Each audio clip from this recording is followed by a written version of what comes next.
Assalamualaikum warahmatullahi wabarakatuh. Selamat datang kembali. Nah, begitu masuk bulan suci Ramadan, ada satu pertanyaan praktis yang kayaknya tiap tahun selalu muncul. Dan ini penting banget buat kita pahami bersama.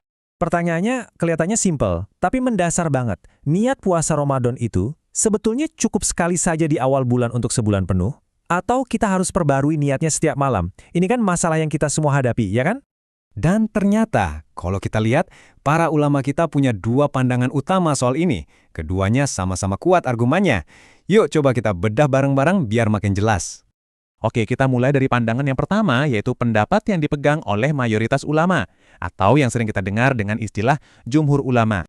Siapa aja mereka? Nah, pandangan ini dianut oleh mazhab Hanafiyah, Syafi'iyah, dan juga Hanabilah. Jadi bisa dibilang, ini adalah pandangan yang sangat umum kita temui. Inti dari argumen mereka tuh ada di sini. Mereka menganggap bahwa setiap hari puasa di bulan Ramadan itu adalah satu ibadah yang berdiri sendiri, yang independen, terpisah dari hari kemarin dan hari esok. Nah, karena logikanya begitu, konsekuensinya jadi jelas. Kalau setiap hari itu dianggap ibadah yang terpisah, ya otomatis setiap ibadah butuh niatnya sendiri-sendiri dong. Jadi niat puasa hari Senin itu ya buat hari Senin aja. Beda lagi sama niat buat hari Selasa. Supaya kita lebih gampang nangkap logikanya, para ulama jumhur ini pakai sebuah analogi yang kita semua pasti familiar banget. Gini alur berpikirnya, coba deh pikirin sholat 5 waktu. Sholat subuh sama zuhur, itu kan dua ibadah yang terpisah. Kenapa? Karena di antara keduanya ada jeda waktu di mana kita nggak lagi sholat. Makanya, tiap mau sholat kita harus pasang niat baru kan? Nah, logika yang sama persis diterapin ke puasa. Puasa hari ini dan puasa besok dipisahkan oleh malam hari, yaitu waktu di mana kita boleh makan dan minum. Adanya jeda atau pemisah inilah yang jadi alasan kenapa setiap hari puasa butuh niat yang baru juga. Cukup masuk akal kan? Oke, sekarang kita geser ke pandangan yang kedua. Ini juga punya dasar yang kuat, datangnya dari mazhab Malikiyah dan beberapa ulama lain.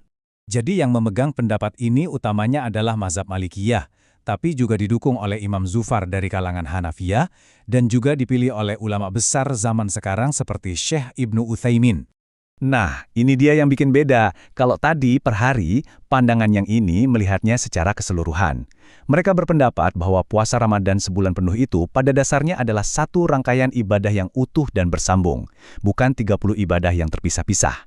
Apa akibat dari cara pandang ini? Ya karena dianggapnya satu paket ibadah, maka cukup satu niat saja di malam pertama Ramadan untuk mencakup seluruh bulan. Satu niat itu udah dianggap mewakili niat untuk puasa selama 30 hari ke depan. Eits, tapi ada syaratnya. Pengecualian penting nih.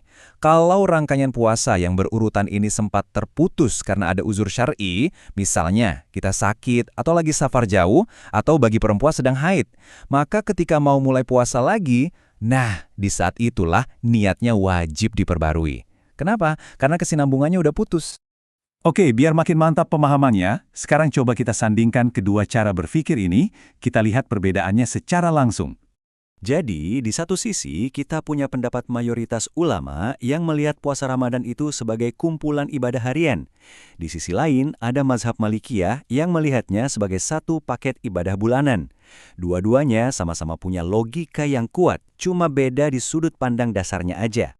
Dan yang paling penting untuk kita ingat adalah, kedua pendapat ini sama-sama sah. Ini adalah hasil ijtihad, hasil penalaran mendalam para ulama kita dalam memahami dalil.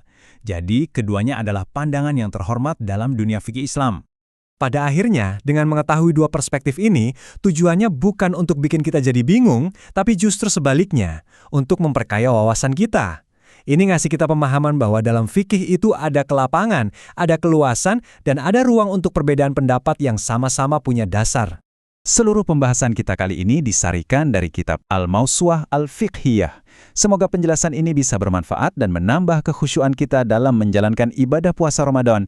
Terima kasih banyak sudah menyimak. Wassalamualaikum warahmatullahi wabarakatuh.